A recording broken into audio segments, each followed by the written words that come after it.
मसीह यीशु में आप सबकी सलामती हो। मैं मुबशर सलामत गुलाब मसीह आज एक गहरे मौजू के साथ आपके साथ मुखातिब। हम दुआ करें। मेहरबान जिंदा आसमानी खुदावंद, हम तेरी शुक्रगुजारी करते हैं कि तूने ये वक्त दिया और तेरे पाकरू की मदद मांगते हैं, तेरे पाकरू का मसा मांगते हैं ताकि जब हम तेरे कलाम को सुने तो बरकत पाएँ। मैं अपने आप को खुदावंद तेरे हाथों में सौंपता हूँ। पूरे तौर पर मुझे बोलने की तौफीक दे, तेरे ही नाम से मांग लेते हैं, आमीन। हम हवाला पढ़ेंगे लूका 9वां बाब उसकी 22वीं आयत। और कहा, ज़रूर है कि इब्ने आदम बहुत दुख उठाए और बुजुर्ग और सरदार काहिन और फ़की उसे रद्द करें और वो कत्ल किया जाए और तीसरे दिन जी उठे। आज हम जिस मौजू पर गौर करेंगे वो है खुदावंद यीशु मसीह का तीसरे दिन जी उठना।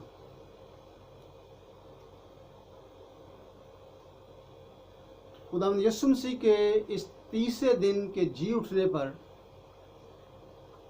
मुख्तलिफ सवालात हैं, मुख्तलिफ सोचें हैं, मुख्तलिफ आरा हैं। लेकिन हम ये देखते हैं कि जब हम कलाम मुक़द्दस की स्टडी करें, इसको पढ़ें, तो ये हमें क्या सिखाता है।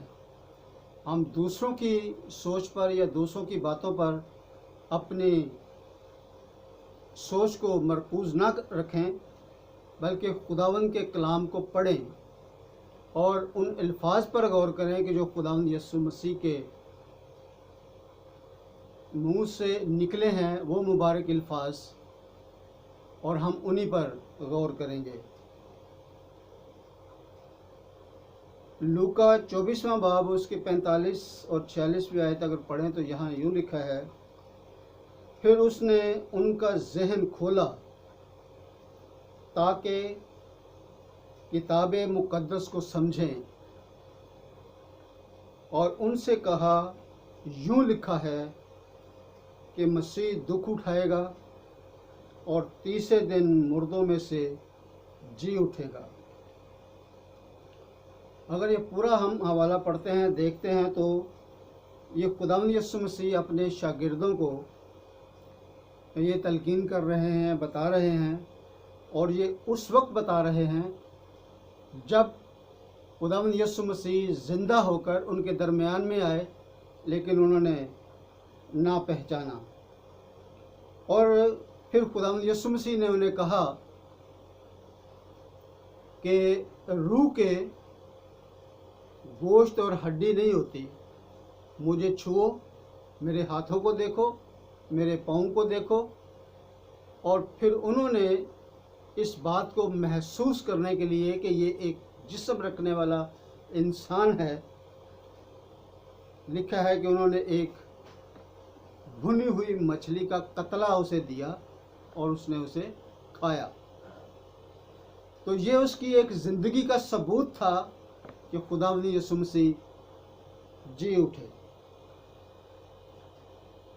लेकिन इससे पहले खुदावंद यीशु मसीह इस दुनिया में मोजज़ात दिखाते रहे, मुर्दों को ज़िंदा करते रहे, बीमारों को शिफा देते रहे, दुखियों के दुखों का अजाला करते रहे, और सब ने देखा और पहचाना कि यही खुदावंद यीशु मसीह है जो सारे काम करता है। और पूरी दुनिया में, और वो जहाँ जहाँ वो जाते, उन करीब के इलाकों में, दूर के इलाकों में ये मशहूर हो गए। और जहाँ पता चलता कि खुदावंद यीशु मसीह आज यहाँ पर आने वाले हैं, तो लोग बड़ी तादाद में वहाँ पर जाते। जब खुदावंद यीशु मसीह के शागिर्द उसकी इस बात को कि वो दोबारा ज़िंदा हो गया है कबूल ना कर सके, तो हमारी इस दुनिया में क्या हैसियत है। वो तो उसके साथ रहकर सीखते थे। उसने कई दफ़ा अपने शागिर्दों से कहा, लेकिन फिर भी वो जाकर पूछते थे कि इसका क्या मतलब है।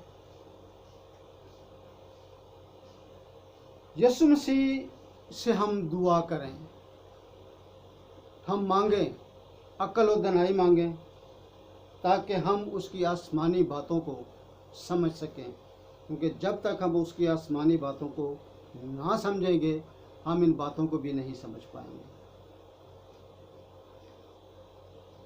होशाना के नारे लगाने वाले कि जब खुदावंद यीशु मसीह इस्राएल में आते हैं तो लोगों ने बड़ी धूमधाम से चादरें बिछाई, खजूरों के डालियां बिछाई और बड़ा इस्तकबाल किया और उसे होशाना होशाना मुबारक कहा, क्योंकि उन्होंने सुना कि ये निजात दहिंदा है जो आने वाला है और हमारे दरमियान है। आज हम उस निजात दहिंदा की क्या कदर देखते हैं कि जब लोग उससे मुंह मोड़ते हैं। जब खुदावंद यीशु मसीह पर वो लोग कुछ ही दिनों के बाद जो उसकी तारीफ़ कर रहे थे, उसके इस्तकबाल के लिए थे, उसके होशाना के नारे लगा रहे थे, लेकिन जब काहिनों ने, सरदार काहिनों ने और फरीसियों ने उन लोगों को उभारा यीशु मसीह के खिलाफ, और वही खुदावंद यीशु मसीह की सलीब का तकाजा करने लगे, हम देखें कि यही लोग जो थे सरदार काहिनों के कहने पर उसे जलील और खार कर रहे थे, उसे मार पीट रहे थे, उसके मुंह पर थूक रहे थे, उसके सर पर कांटों का ताज बनाकर सजा रहे थे। इन्हें उस वक्त यीशु नज़र आता था कि जब उसको जलील कर रहे थे, उस वक्त इनको यीशु नज़र आता था जब उसके मुंह पर थूकते थे, और उनको पता था कि ये यीशु है। मगर जब खुदावंद यीशु मसीह अपने वादा के मुताबिक जी उठा तो उसके पहचानने वाले इनकार करने लगे, घबराने लगे। और आज भी ये बहुत सारी सोचें हमारे दरमियान गर्दिश करती हैं कि खुदावंद यीशु मसीह को जब सलीब पर चढ़ाया गया तो उसका कोई हम शक्ल था। जब सारे लोग उसको जानते हैं, उसकी मारपीट से लेकर सलीब तक उसके साथ साथ चलते हैं, तो फिर ये वो कैसे भूल सकते हैं कि जब खुदावंद यीशु मसीह तीसरे दिन जी उठा कि ये वो शक्ल नहीं है। हमें इस पर गौर करना चाहिए कि उसको वो रोज आकर ताने देते हैं, हत्ता कि जब वो सलीब पर था, जब वो हमारे लिए मसलूब हुआ था, तब भी लिखा है कि लोग आने जाने वाले उस पर लान तान करते थे। क्यों? क्योंकि उन्होंने सुन रखा था कि ये यीशु है जो अपने आप को बादशाह कहता है, जो अपने आप को खुदा का बेटा कहता है, इसीलिए वो उसको लान तान करते थे।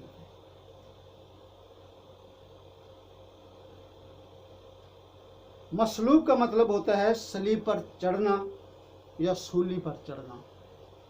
और उसको सूली पर चढ़ने की ज़रूरत क्यों महसूस हुई? क्योंकि जब वो दुनिया में उसको भेजा गया, पैदा किया गया, तो मकसद ये था कि जो बनी नौ इंसान के गुनाह हैं वो सारे गुनाह वो अपने ऊपर ले ले, और वो सारे गुनाह लिए हुए सलीब पर चढ़ गया। तब भी बनी नौ इंसान को इस बात का एहसास नहीं हुआ कि वो हमारी खातिर दुख उठा रहा है। जब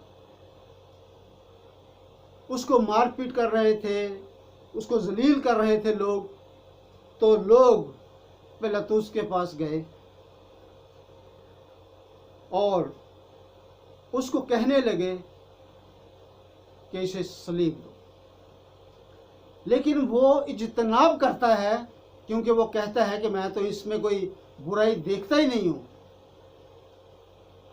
लेकिन क्योंकि वो ईद का एक वहाँ पर असूल था कि किसी न किसी मुजरम को वहाँ छोड़ना होता था। ये वो लोग जो खुदावंद यीशु मसीह के लिए होशाना के नारे लगाते हैं, यहाँ पर ये कहते हैं कि इसे मसलूब कर, मसलूब, क्योंकि वो जानते थे कि ये यीशु है।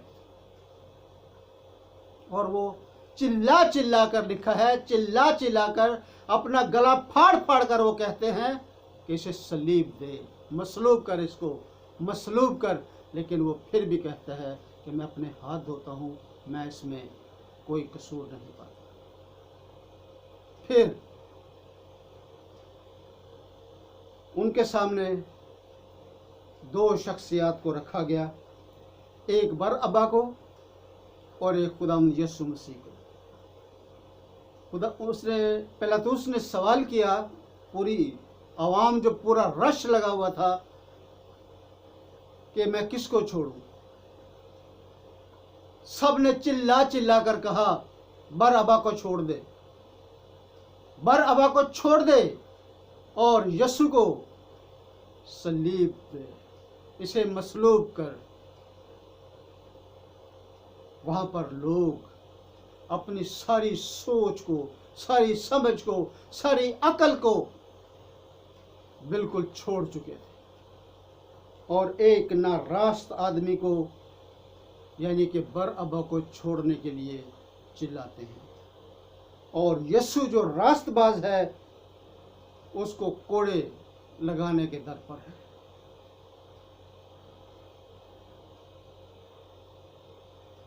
जब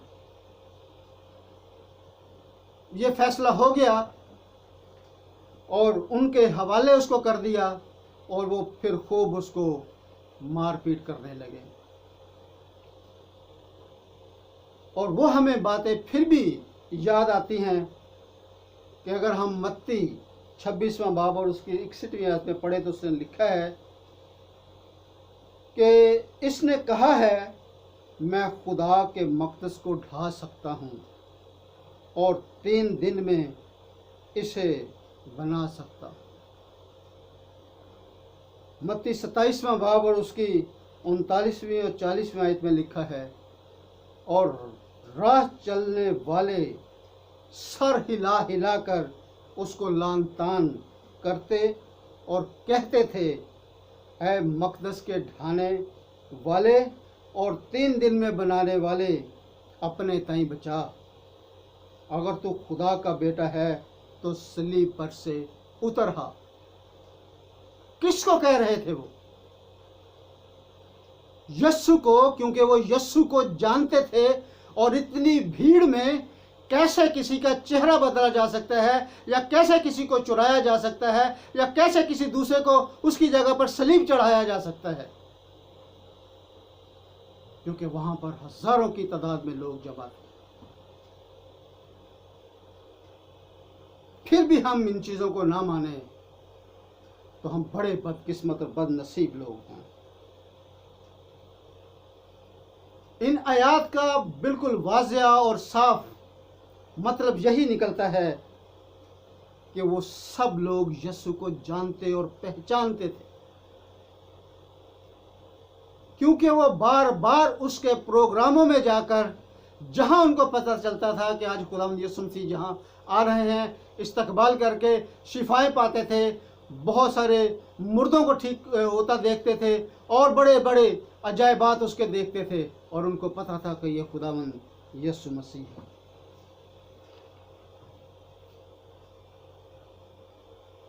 कब्र, जब खुदावंद यीशु मसीह सलीब पर थे, तो वो तीसरा दिन जो है, ये बड़ी सोचने की बात है।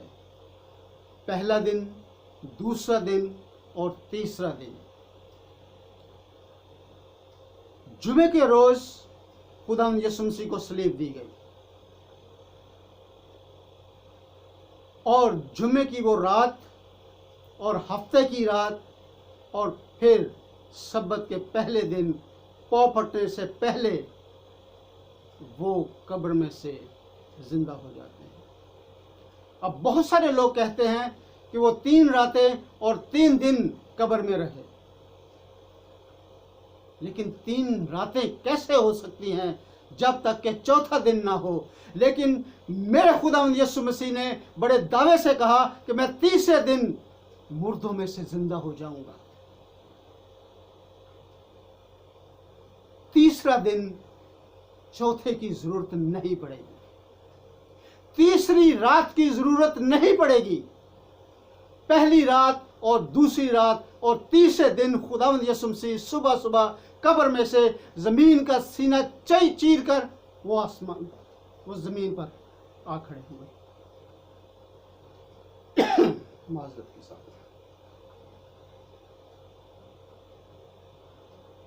मत्ती 27वां बाब और उसकी 57 से लेकर 66वीं आयत तक अगर पढ़ते हैं तो वहाँ पर एक जिक्र आता है, अरमतिया का एक आदमी दौलतमंद आदमी था, और कलाम मुकद्दस के हमें सिखाती है कि वो यीशु मसीह का शागिर्द भी था। वो पिलातुस के पास जाता है और खुदावंद यीशु मसीह की लाश मांगता है। किसकी लाश मांगता है? खुदावंद यीशु मसीह की। अगर उसको यह पता था कि इसकी जगह कोई दूसरा मर गया है और उसकी लाश किसी दूसरे शख्स की है, तो वो जाके ये क्यों कहता कि मुझे यीशु की लाश चाहिए। खुदावंद यीशु मसीह की वो लाश लेने गया। उसने खुदावंद यीशु मसीह की लाश मांगी। किसकी? खुदावंद यीशु मसीह।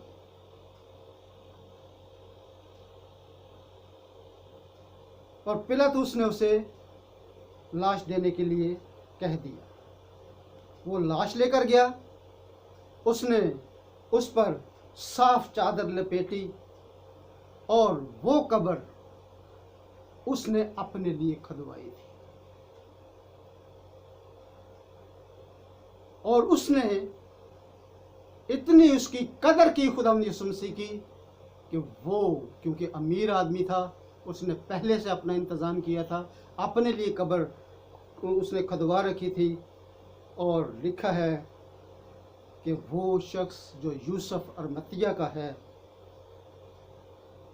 उस कब्र में उसने खुदावंद यीशु मसीह की लाश को रखा। फिर सरदार काहन और फरीसी बड़ी तादाद में, बड़ी फिक्रमंदी के साथ, बड़ी परवाह करते हुए पिलातुस के पास गए और उससे क्या कहा कि इस शख्स ने यह दावा किया था कि मैं तीसरे दिन जी उठूंगा। लिहाजा वो पिलातुस से इल्तिजा करते हैं कि तू हमें हुक्म दे कि तीसरे दिन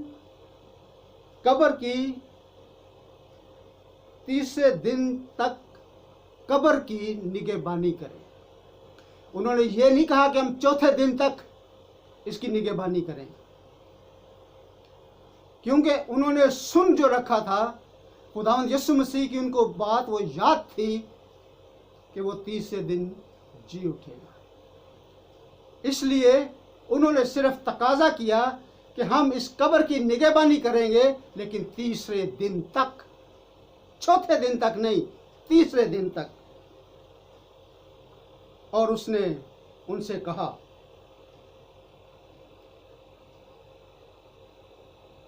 कि जाओ, जितने तुम्हारे पास पहरेदार हैं उनको लगा दो, क्योंकि वो भी अपना शक जाहिर कर रहे हैं कि कहीं ऐसा ना हो कि इसके शागिर्द आएं और वो यीशु की लाश को यहाँ से ले जाएं और कह दें कि वो जी उठा है। वो अपने ईमान की मजबूती के लिए निगहबान यानी कि पहरेदार वहाँ रखवाना चाहते हैं, और उन्होंने ऐसा ही किया। उन्होंने कब्र पर, जब पिलातुस ने उन्हें कहा कि जाओ और पहरेदार रखो। तो वो गए और जितने पहरेदार उनके पास थे, क्योंकि लिखा है कि जहां तक हो सके उसकी निगहबानी करो, जहां तक हो सके, जितने लोग लगा सकते हो लगाओ, लेकिन यीशु मसीह तीसरे दिन जरूर जी उठेगा।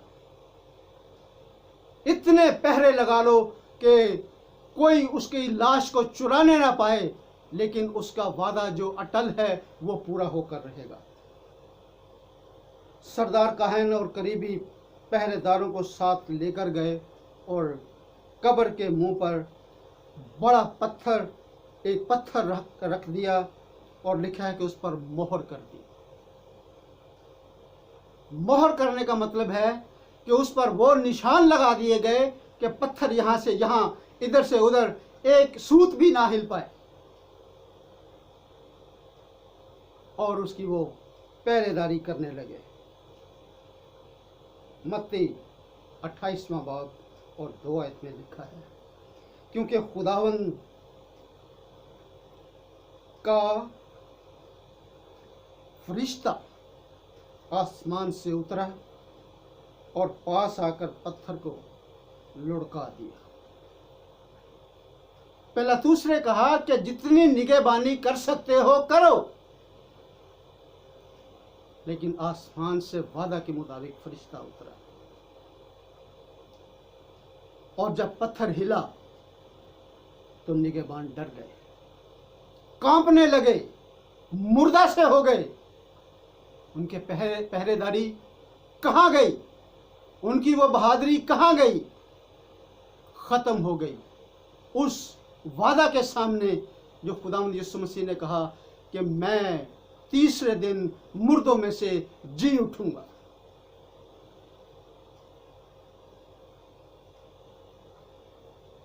फिर ऐसा हुआ कि मरियम और उसके साथ औरतें और सुबह सुबह आती हैं और वो पहले तो सोचती हैं कि इतना भारी पत्थर उस पर रखा हुआ है, हम खवातीन हैं, हम उस पत्थर को कैसे हटाएंगी। जब कब्र तक पहुंचती हैं तो उन्होंने देखा कि पत्थर हटा हुआ है, पत्थर लुढ़का हुआ है, पत्थर वहां कब्र के सामने नहीं है। और वो ढूंढ रही थी खुदावंद यीशु मसीह को। तो खुदावंद यीशु मसीह ने ही उनको कहा कि फरिश्ता ने खवातीन से कहा कि तुम यीशु को ढूंढती हो। अब वो भी सवाल उनसे कर रहा है कि वो जो मसलूब हुआ था। अब यहां पर बात बिल्कुल पक्की है कि जो मसलूब हुआ था, जो सूली पर चढ़ा था, वही इस कब्र में था। तब वो कहता है कि अब कब्र खाली है, वो यहां नहीं है। उसको मुर्दों में क्यों ढूंढती हो? वो जी उठा है, वो अपने वादा के मुताबिक जी उठा है। क्योंकि यही वो एक अहद है, यही एक वो वादा है कि जो खुदावंद यीशु मसीह बात करते हैं, अपनी बात पर अटल रहते हैं और वो बात होकर रहती है। कितने पहरेदार लगाए, कितनी उन्होंने मोहरें उस पर ठोकी, लेकिन तीसरे दिन खुदावंद का फरिश्ता आया और पत्थर को लुढ़काया और खुदावंद यीशु मसीह अपने वादा के मुताबिक कब्र से बाहर आ गया। इतना कुछ हम जानने के बाद भी हम यकीन नहीं करते। हम फिर भी दकियानुसी सोचों के ख्यालों में रहते हैं कि खुदावंद यीशु मसीह की सूरत को बदल दिया गया, उसके चेहरे को बदल दिया गया, उसकी जगह किसी और को खड़ा कर दिया गया। लेकिन क्यों? जबकि खुदावंद का कलाम एक एक चीज के लिए पूरे सबूत दे रहा है कि खुदावंद यीशु मसीह तीसरे दिन जी उठा। लेकिन यकीन कैसे आएगा?